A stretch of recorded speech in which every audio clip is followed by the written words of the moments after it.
that directly affect the nation. Cognizant of the fact that the rainy season in Liberia generally runs from May to October, with the highest rainfall amount concentrated in 4 months.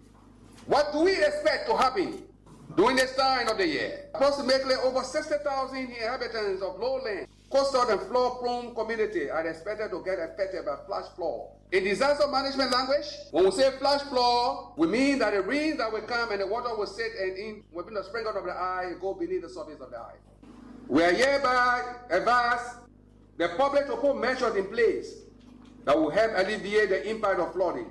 The situation overwhelms any part of the population. The public is advised to call the NDMA hotline 2024. I'll recapitulate what I just said. The public is advised to call the NDMA hotline 2024 and or any other emergency number like 1199, 445, etc. Cognizant of the fact that the Minister of Information said we should be very brief and short, I will stop here for now to encourage questions and answers that will also be brief and short. Thank you. Folks can't ride your back unless your back is bent.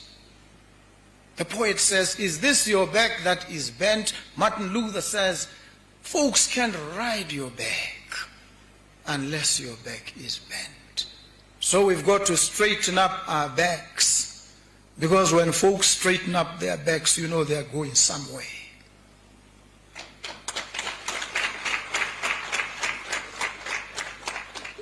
And so we were here today to begin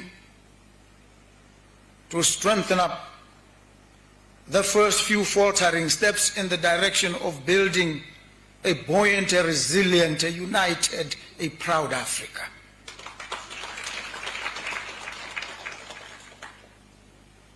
And so we met in Lusaka today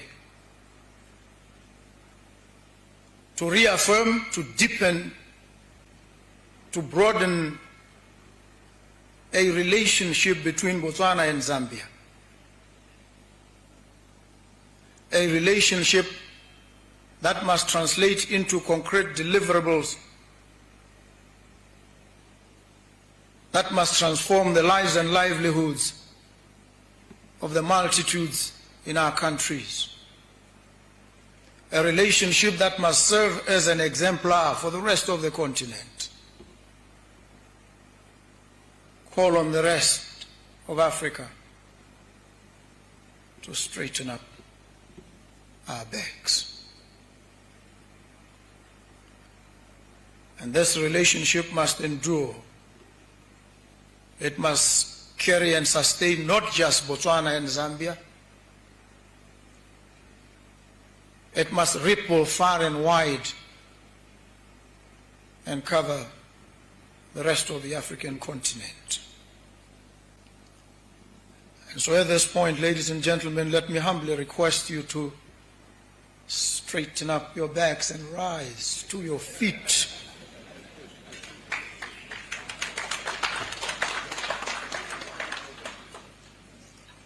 As I speak prophetic words to the African continent, we've got to straighten up our backs. Folks can't ride our backs unless our backs are bent. We've got to straighten up our backs. And so, to the straighten up of our backs as Africans, to the reassertion of our pride, our unity, a deepening of the ties that bind us, to the health and vitality of every son and daughter of the African soil. Cheers.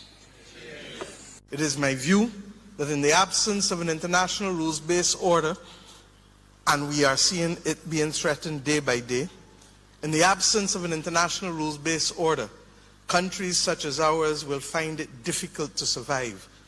And this, my friends, is the first real threat that we have had since becoming independent nations.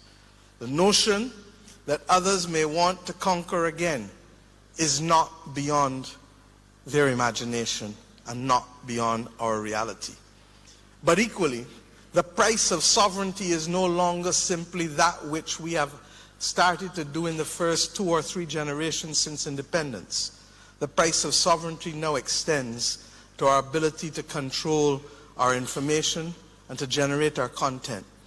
We have to be able to own our own satellites and not be the victim of somebody pulling them on us because they do not like the position we took on a war across the world somewhere or someplace. We have to generate our own content because it is only us who know our reality, and we cannot simply be the victims of other people's judgment as to who we are and what we stand for. And if we don't do these things, then we will fail to recognize that the new armada and the new flotilla are not the ships that came and brought our forefathers here under protest. But in fact, the new armada and the new flotilla is that which will control our mind. And we know what Marcus Messiah Garvey told us about emancipating our mind from mental slavery. If ever there was a time for us to listen to these entreaties, it is now.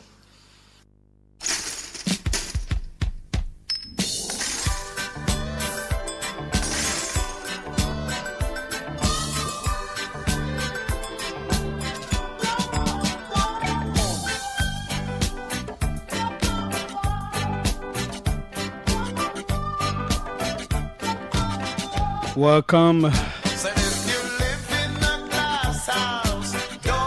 It is a lovely day, a great day, the 25th day of August 2025.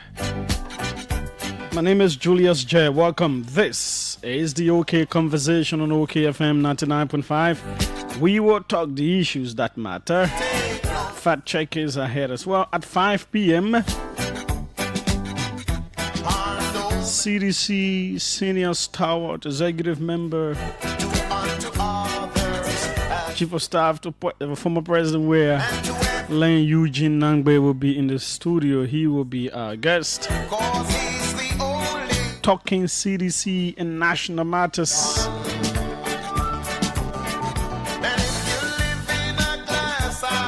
It promises to be quite a fascinating conversation.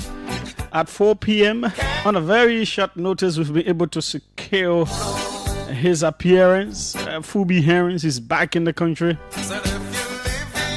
He will tell us, where is he now? Is he a centrist? Is it an opposition? Is he leaning towards the government? We'll talk different matters as we're gauging his views on trending, unfolding issues in the country. So that will be at 4 p.m. Before that, we will talk the issues, all kinds of things.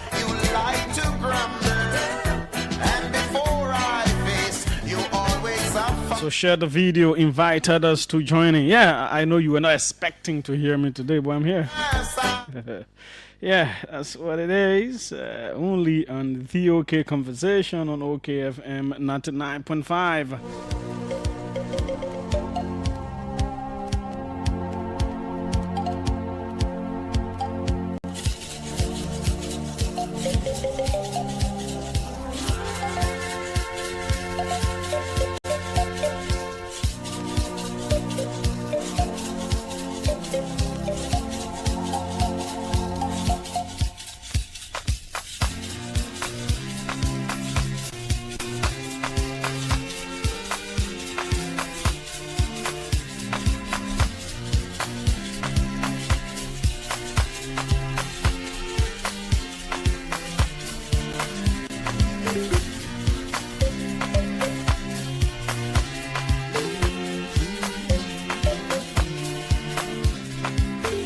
Yeah, so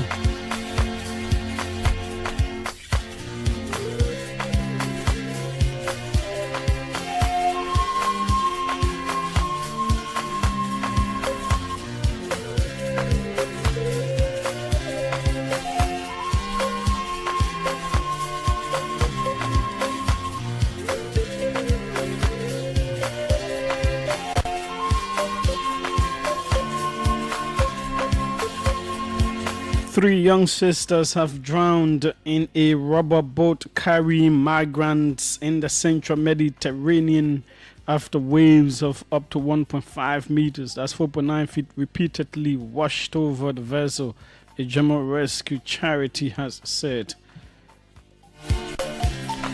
About 65 people were rescued, including the sister's mother and brother, as well as 3 pregnant women and a 7-month-old baby, rescue ship added.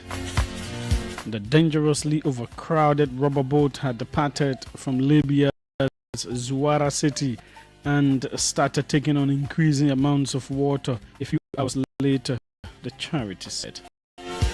Libya is a major launching pad for migrants who make the treacherous journey across the Mediterranean, hoping to reach the island that is the Italian Lampedusa. The sisters who drowned were aged 9, 11, and 7, said in the statement.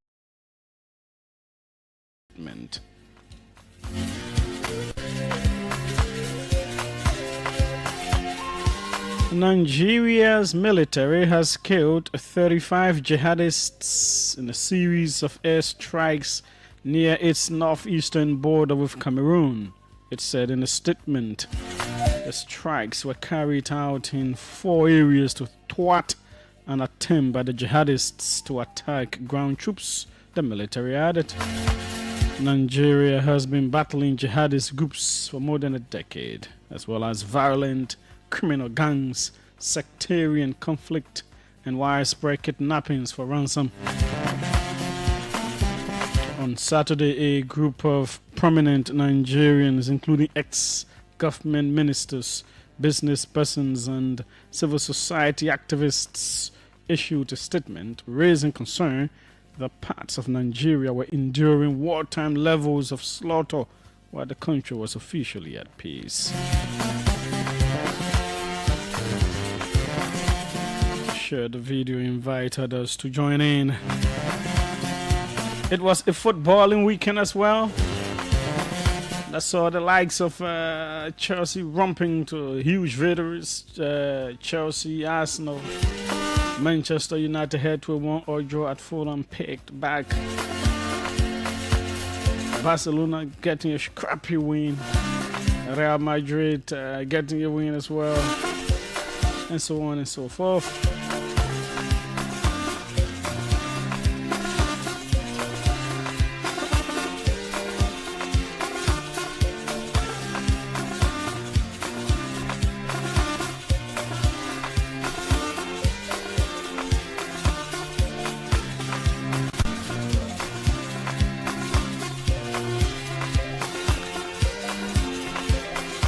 Yes, indeed. The OK conversation is right here. Let's take our break with some of our sponsors. When we come back, we'll run into the issues. That is after we shall have taken the fact check for today. But let's take a break with some of our sponsors here now.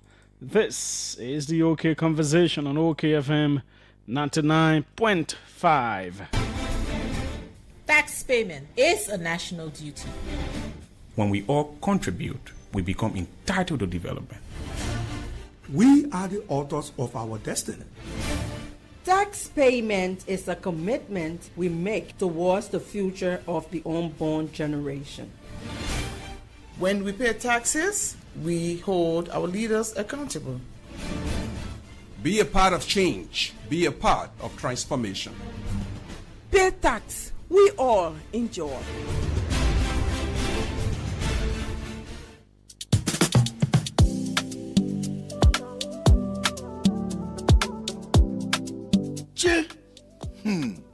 Things are on me with the emergency. How do I manage again? Potano, why are you sitting here just talking by yourself? Julie, I need money quick. I want to go find somebody to credit me. Then I will pay them as soon as I get paid with the more in. EcoBank can credit you, but the only thing you have to pay in 1 month, and the good thing, the interest are just 3%. For you? Yeah, just go to any EcoBank branch and you ask for the form to enroll you on their salary advance platform. When they give you the form, you fill it up and you make sure your HR sign it. Then you take that form back to the bank. After you carry it to the bank, they will send you a message to let you know that you're already on the platform. Then you can use the *326# and request for 50% of your salary. Instantly, you will receive it. Wow, just like that? Pray any tomorrow morning, Judy. I'm going to the bank to pick up the form quick. Yo, go get the form quick. In less than 1 week, you will receive the money. And what I like about it, and they can't even ask you for collateral set. I'm going there right now, no wasting time, oh. I'm not saying you must not go there right now. You must make sure you pay the bank money back. Hey, Judy, that you talking so? I will pay back quick so I can credit again. Echo Bank na easy, oh. Echo Bank, the Pan-African Bank.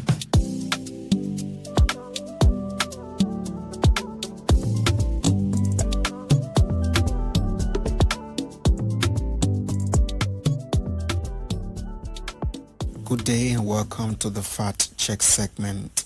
This segment debunks disinformation and it provides the verified facts of statements made online and on the radio. My name is Siawe Meapu and today we'll be fact checking claims made in the last couple of days.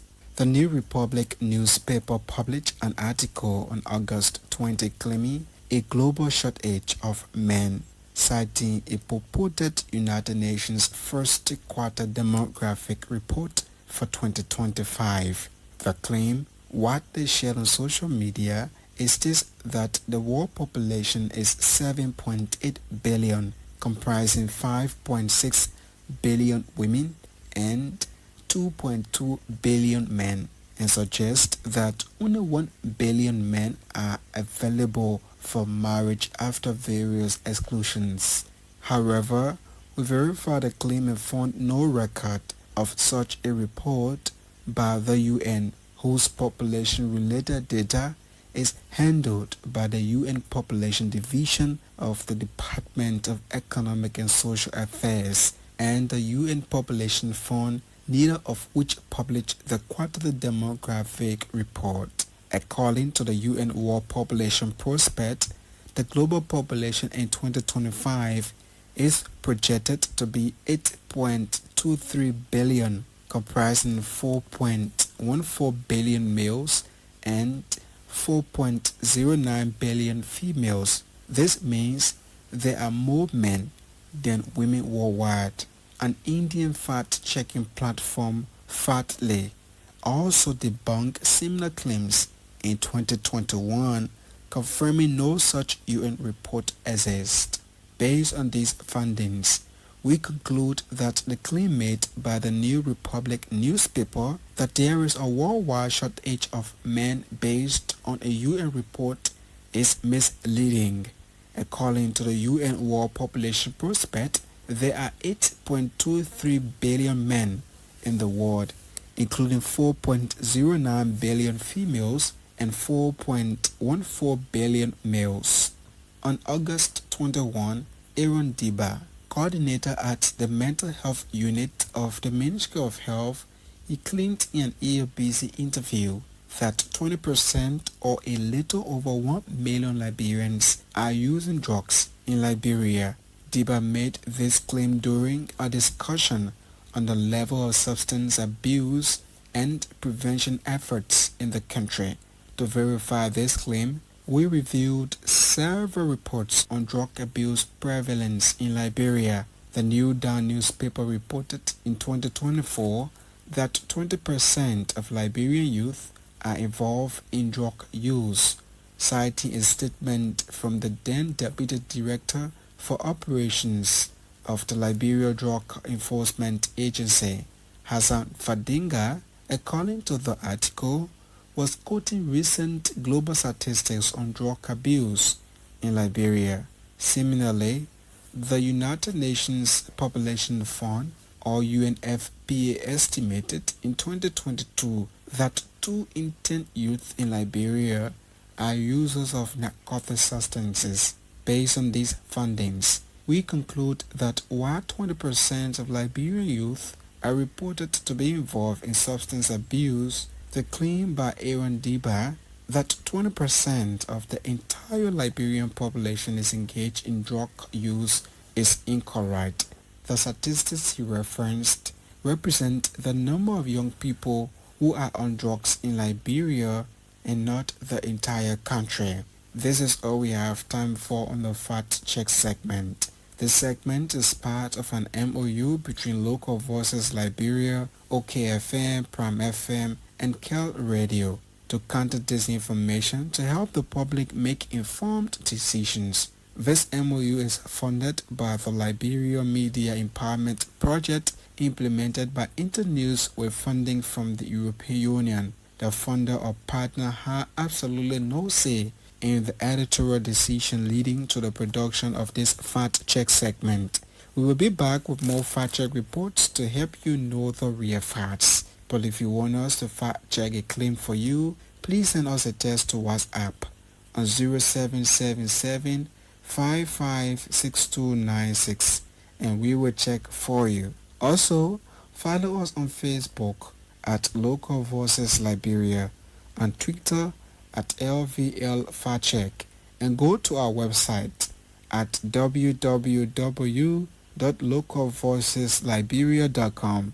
I am Siawe Miapu. Thanks for listening. Have a good day. Thanks so kindly, and welcome back. This is the OK Conversation on OKFM 99.5. Yesterday was Flag Day, August 24. The celebration was today. Attending the ceremony on behalf of OKFM was our own man, the executive mansion bureau chief, the ambassador of the sign of journalists. Introduce yourself to the people for the. I don't know if I've had you here before, but. Mm-hmm. No, yeah. Thank you so much, Julius. Is this your debut on the OK Conversation? Yeah. Okay. Thank you so much, and I want to appreciate you for inviting me for the last 2 to 3 months.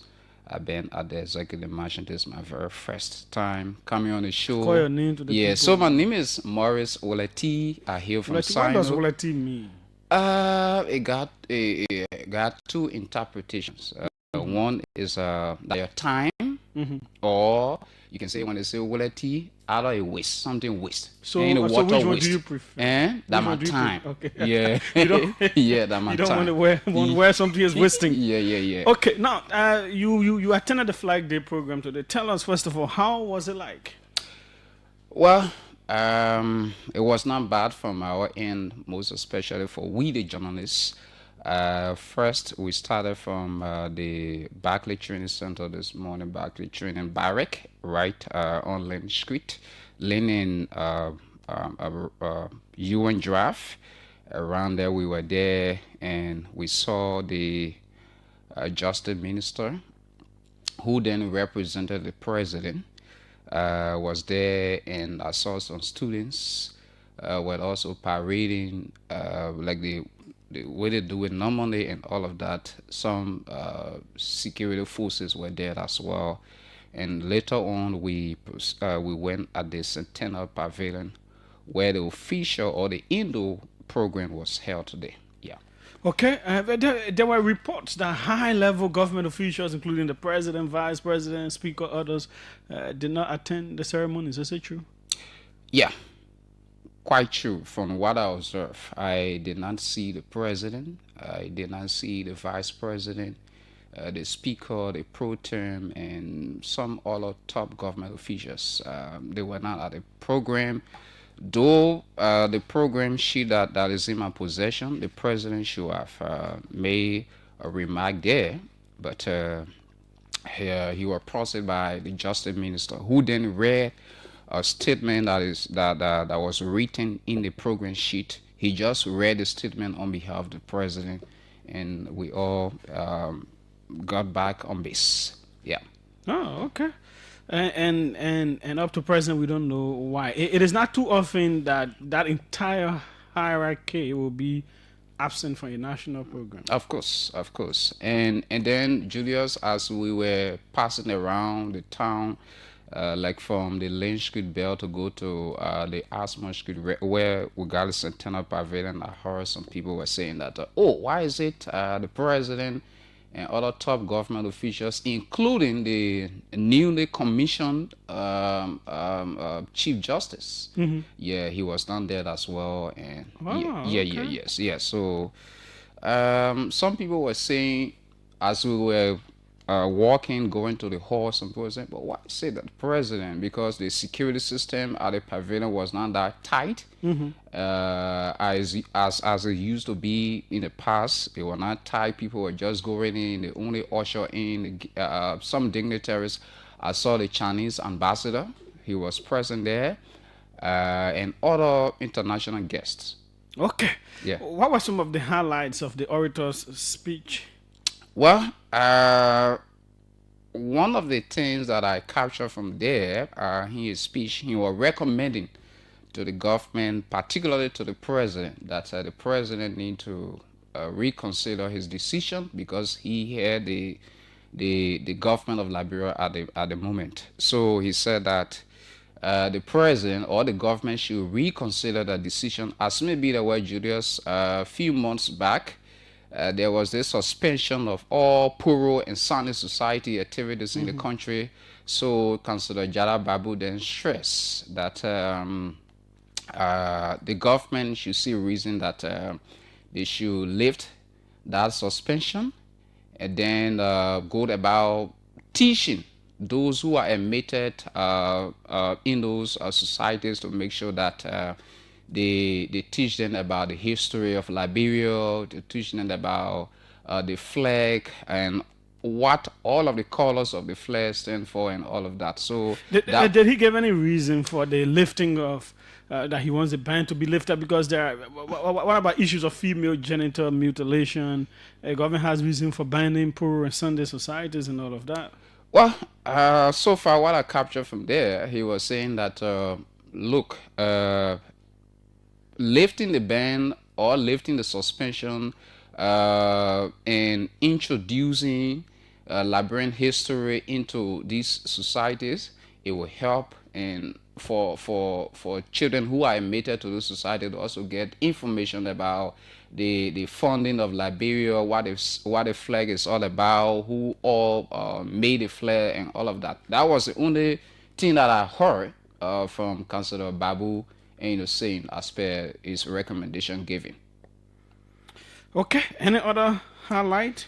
Well, we also talked about, he was like quoting the Independence Day orator, Dr. Emmett Don, as maybe they were doing that oration. Dr. Don recommended that the president should fire and don't suspend. And Councillor Babu hold a view that similar thing, by doing it, the people who might get suspended, maybe they will be thinking that, oh, I'm suspended and I having a hope I will come back. But if you fire people, and the people who are in leadership, they will be serious about going about their normal business, exactly doing the people work. Okay. Now, let me come back to female genital mutilation. Did he mention and did he say they should lift the ban on it as well, that people should be allowed to carry on female genital mutilation? I did not hear Councillor Babu making specific reference to female genital mutilation. But the Puro and Sunday yes, he said activities. Yes. And of course, I think people are making that inference. Yes. Because it is a part of the Sunday activities. Of course. Okay. Thanks so kindly. Hopefully we can have him here in the future, perhaps to clarify. We will try to reach out and see if we can get him to come in. Okay. Thank you so much. Thanks so kindly. He's Maurice Woleti West. He doesn't want that one. He wants It Is Your Time. It is almost like Dec Conti. Okay, so that is it for the Flag Day. We don't know why all of these officials were not present, but it is not. It is strange. It's not too often that it can happen. I know some of them may be out of the country. Maybe we don't know, but it's just concerning. But anyways,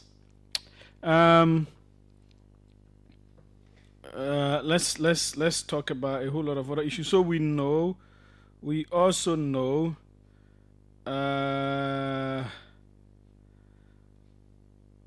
Okay.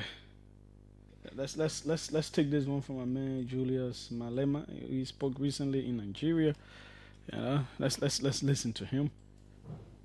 I imagine it was not an easy for a group of members of the law profession to reach consensus on who will address them, because your profession by nature is one of robust debate and contestation. So I understand here today. I stand here today proud because I know I'm a product of a robust debate and agreement by people who find it difficult to agree amongst themselves. Comrades and friends, the link between the legal profession and the cause for liberation cannot be separated. Because just like us, you are instruments of justice. While we are freedom in the picket lines, through activism, protest, and participation in governance, it is you, the members of the legal profession, who interpret the laws we make, who practice the justice we seek to achieve, and who fight tirelessly for those who cannot defend themselves in the courts of law.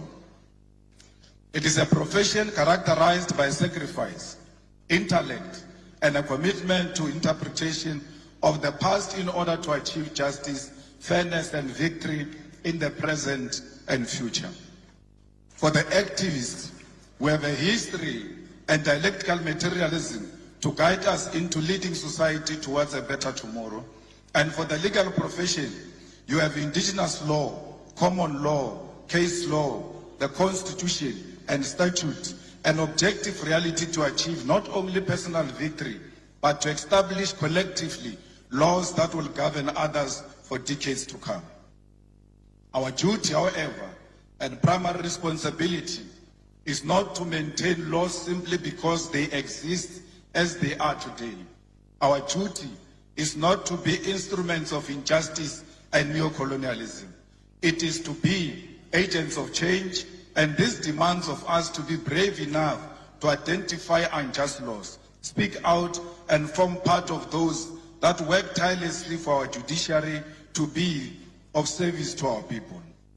I say this not to encourage anarchy or lawlessness, but to draw us back to the difficult truth and reality that at times the laws has been used as a weapon of oppression. It has taken lawyers and activists to walk side by side, hand in hand, to stand up against laws that perpetuate the undermining of the dignity of the people. And we must all be alive to this history and this possibility today. This becomes even more important for us as Africans because... Okay, yeah, that was Julius Malema. As always, now, this is the OK Conversation on OK FM 99.5. Now, where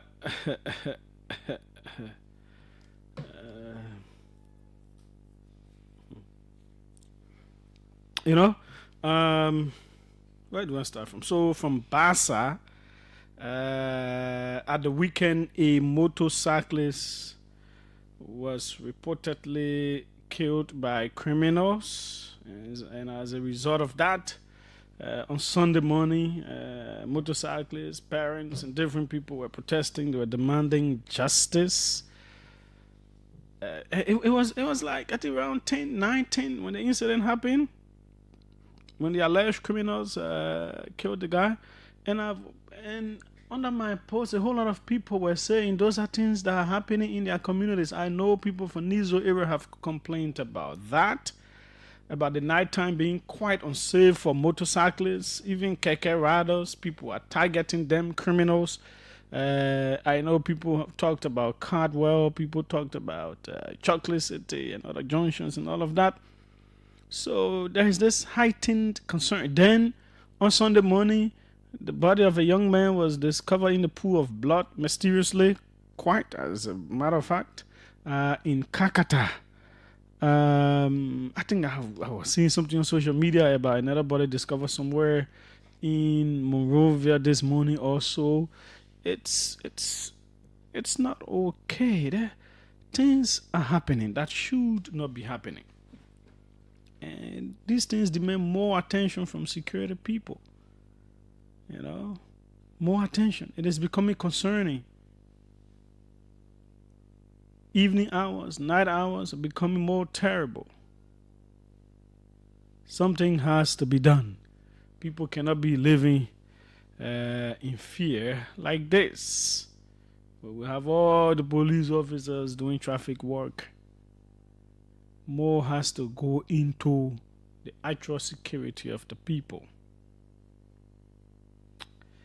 Yeah, okay. Now, because I'm having Eugene coming on, so the whole CDC party business and all that stuff, evasion, blah blah. Interesting things